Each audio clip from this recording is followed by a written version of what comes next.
सीमा एक रेखा ही नहीं, एक परिभाषा भी है। सीमा हर किसी की होती है, प्रेम की, धैर्य की, मित्रता की और शत्रुता की भी। और जो सदैव सीमा में बंधे रहते हैं वो सामान्य मनुष्य बनकर रह जाते हैं, परंतु जो समय आने पर सीमा तोड़ देते हैं वही भविष्य बनाते हैं। क्योंकि सीमा केवल आपको मर्यादा में नहीं रखती, आपको बांधती भी है। अब ये आप पर, मुझ पर, हम सब पर निर्भर करता है कि ये जाने कौन सी सीमाएं हमें बांधती हैं और कौन सी सीमाएं शक्ति के नए मार्ग समक्ष लाती हैं। इसलिए सीमाएं तो जो कर सकते हो उससे अधिक करने का प्रयत्न करो, तभी नई सीमाएं बना पाओगे।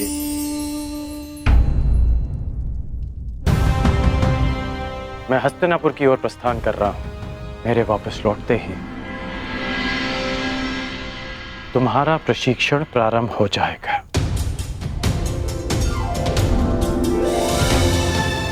कदाचित हमारी सोच में मतभेद हो, परंतु हमारे पक्ष में कोई मतभेद नहीं। सुना है कि वासुदेव शांति दूत बनकर हस्तिनापुर आ रहे हैं, तो हो सकता है कि ये युद्ध टल जाए। नहीं, युद्ध होना निश्चित है। हाँ, वासुदेव स्वयं आ रहे हैं तो अवश्य कोई बात होगी।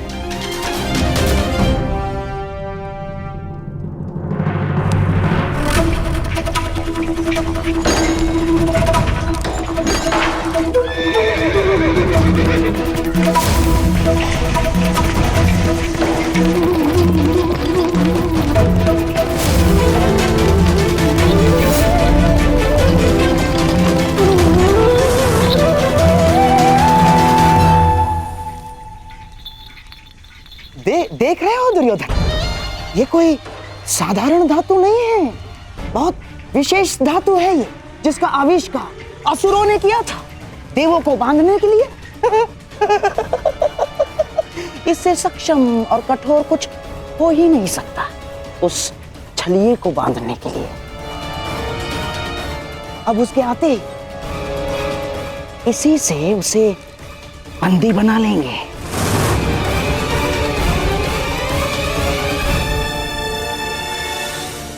बहुत अच्छे मामा श्री, सबसे कठोर धातु की श्रृंखला। हाँ?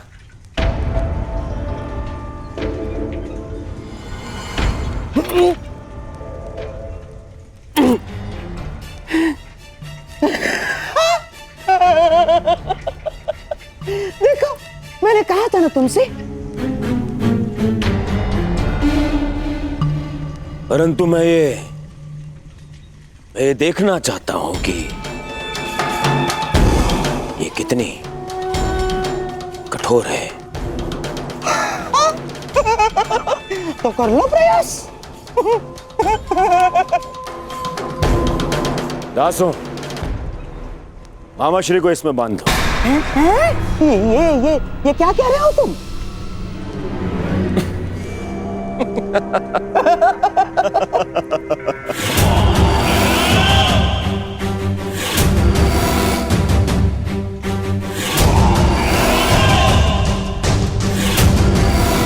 मुझे इस श्रृंखला से बांध दिया जाए।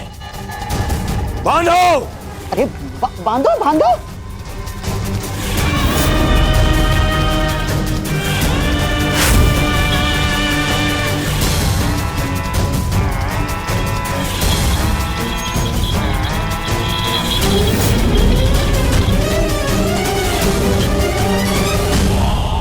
अब देखते हैं ये श्रृंखला कितनी सक्षम है।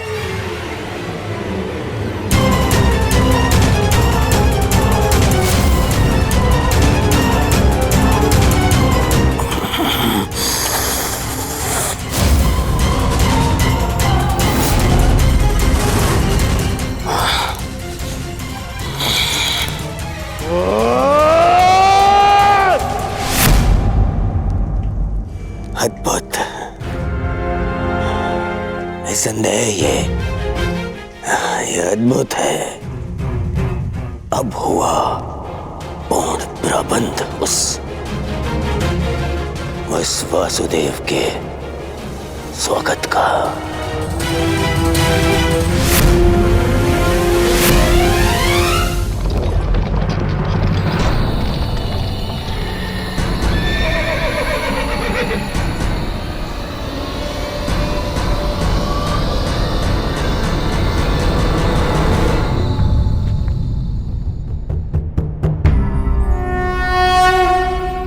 देख रहे हो दुर्योधन, ये वही छलिया कृष्ण है जो अपने चाल में, अपने छल में सबको फंसाता रहता है। ग्लानिर्भवति भारत। आज ये स्वयं मेरे रचाए चक्रव्यूह में फंसने आ गया।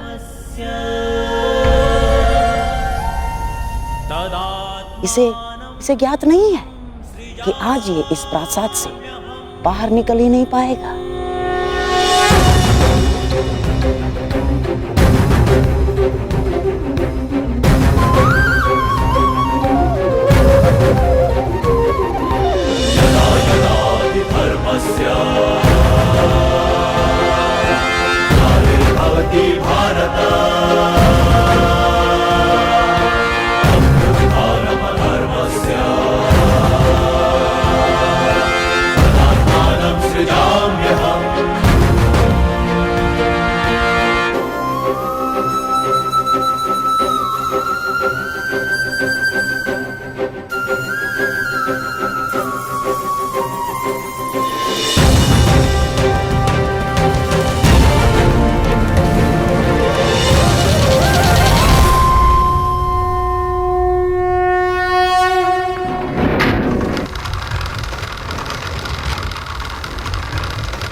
नमस्कृत्य नरं चैव नरोत्तमं देवीं सरस्वतीं व्यासं ततो जयमुदीरयेत्।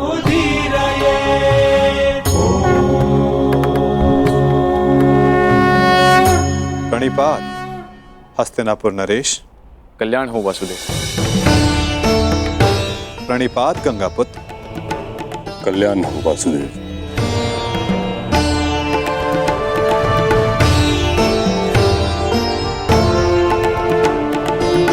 प्रणिपात समधि श्री। स्वास्थ्य। प्रणिपात गांधार नरेश। प्रणिपात मुरली मनोहर, आपका स्वागत है हस्तिनापुर में। प्रणिपात वासुदेव, मैं समस्त हस्तिनापुर की ओर से आपका आभारी हूं कि आपने शांति प्रस्ताव को एक अवसर दिया और हस्तिनापुर आए।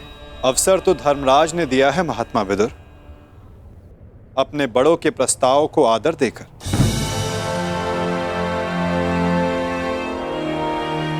मैं तो बस उनका संदेश यहां लाया हूं। वासुदेव, संदेश अपने स्थान पर है। मुझे तो आपको हस्तिनापुर में देखकर ही प्रसन्नता हो रही है। मुझे ज्ञात है युवराज, और आशा भी कि आपने मेरे स्वागत की सारी तैयारियां पूर्ण कर ली होगी।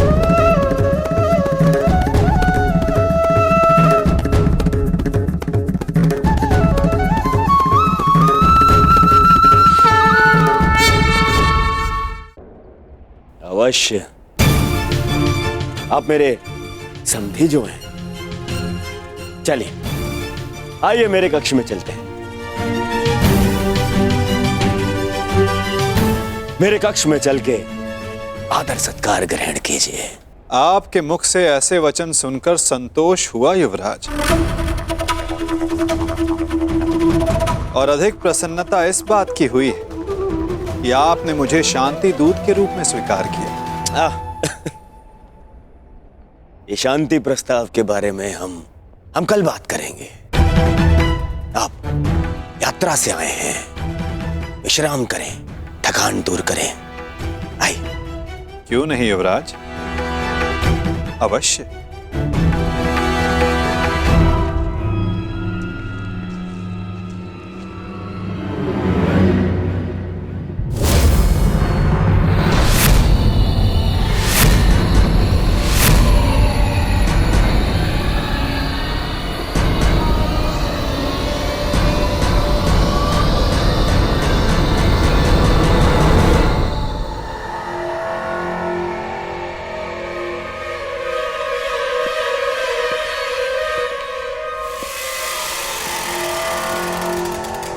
क्या हुआ वासुदेव, आप ठहर क्यों गए? मैं आपके सत्कार भाव का सम्मान करता हूं युवराज, परंतु मैं शांति दूत हूं, शरणागत नहीं। और वैसे भी पांडवों ने मुझे अपने पक्ष में चुना है।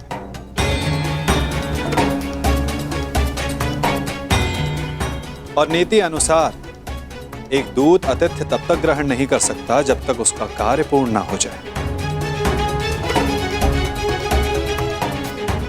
इसलिए क्षमा कीजिएगा मुझे, मैं आपका सत्कार ग्रहण नहीं कर सकता।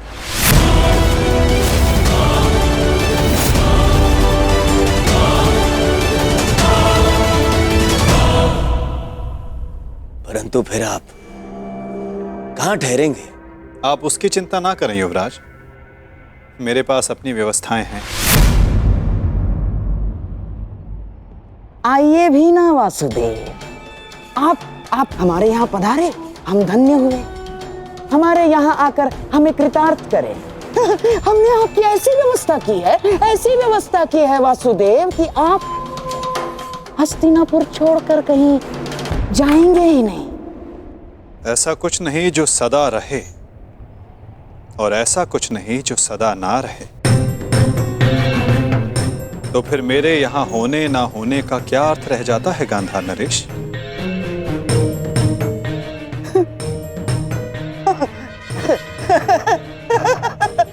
वासुदेव, आपके कहने का तात्पर्य कुछ पकड़ में नहीं आया। यदि सागर में अपना हाथ डालोगे तो ऐसा अनुभव होगा कि संपूर्ण सागर तुम्हारा है गांधार राज। और यदि उसी सागर को मुट्ठी में बंद करने का प्रयास करोगे तो कुछ नहीं पाओगे।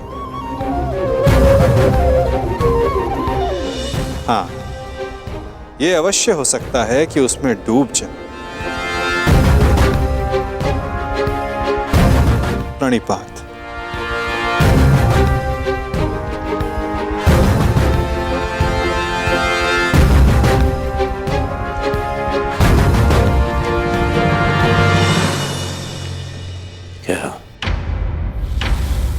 क्या चल क्या रहा है इस चलिए के मन में?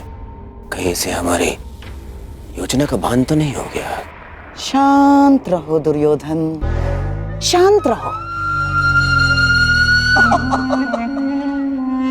आज नहीं आया तो क्या हुआ, कल तो इसे सभा में आना ही होगा, और ये आएगा। क्यों? शांति दूत है, इसे अवश्य आना होगा, और फिर हमारी योजना सफल। वासुदेव, आपका आतिथ्य बनने का सौभाग्य मिला, मेरे लिए सम्मान की बात है। आशा करता हूं ज्येष्ठ पांडु पुत्रों की ओर से कोई सकारात्मक संदेश लाए होंगे।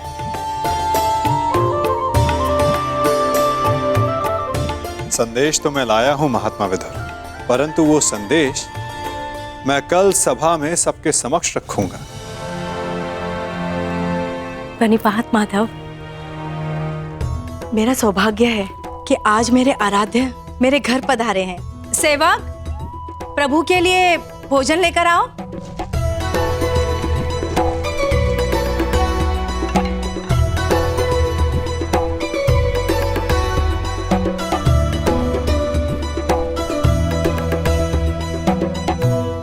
भोग लगाइए प्रभु।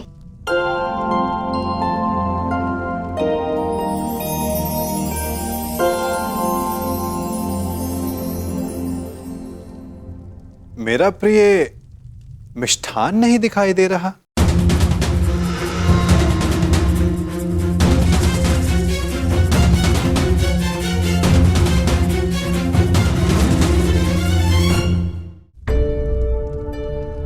जानती हूँ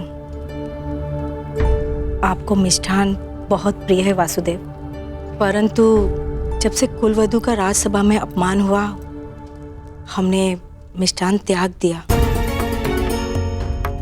हाँ वासुदेव, उसी दिन कुरुकुल के पतन का प्रारब्ध लिखा जा चुका था। जिसके कुल का नाश हो रहा हो वो विलाप करता, मिष्ठान कैसे खा सकता है। उसी दिन से हम ये साधारण भोजन ग्रहण करते हैं। ये विनाश एक नए आर्यव्रत को जन्म देगा महात्मा। जब अन्याय से न्याय के त्राण के लिए रणभेरी बजे तो वो अवसर शुभ ही होता है, और शुभ अवसर पर मिष्ठान आवश्यक है। और मैं यहां भोजन पर निमंत्रित हूं। अपना प्रिय मिष्ठान खाए बिना यहां से जाने वाला नहीं मैं।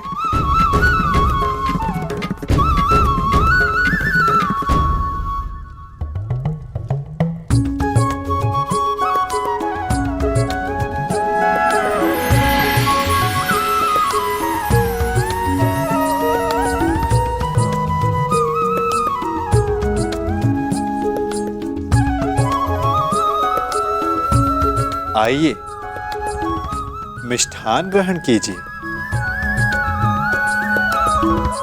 वाह काकाश्री वाह।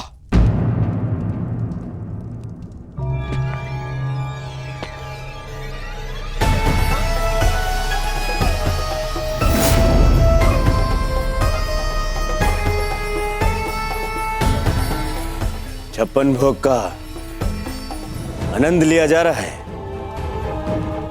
आओ पुत्र दुर्योधन, तुम भी मिष्ठान ग्रहण करो। मिष्ठान नहीं, वो क्या है ना काकाश्री, मेरे मन में जो कड़वाहट भर दी है आपने,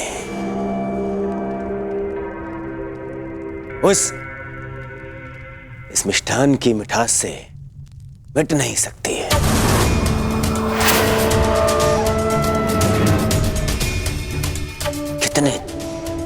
कितने दोगले हैं आप।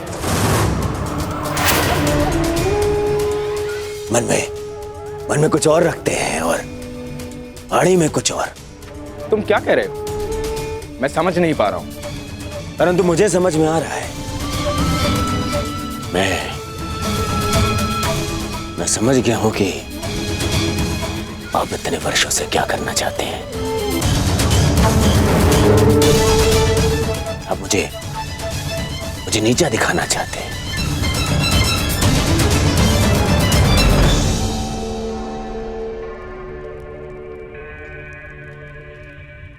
वासुदेव हस्तिनापुर आए।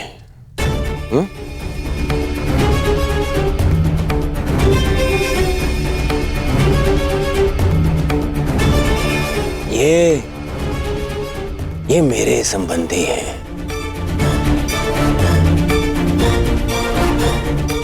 और इन्होंने अपनी सेना की शक्ति भी मुझे दी है, तो दोनों ही नाते से इनका सम्मान सत्कार करने का अधिकार पहले मेरा है।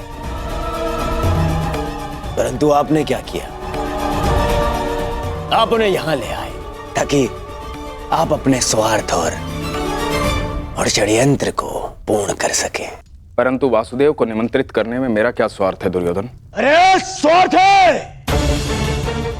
है काकाश्री।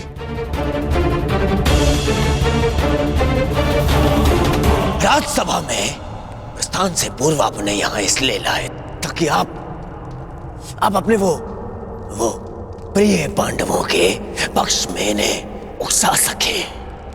स्वार्थ है।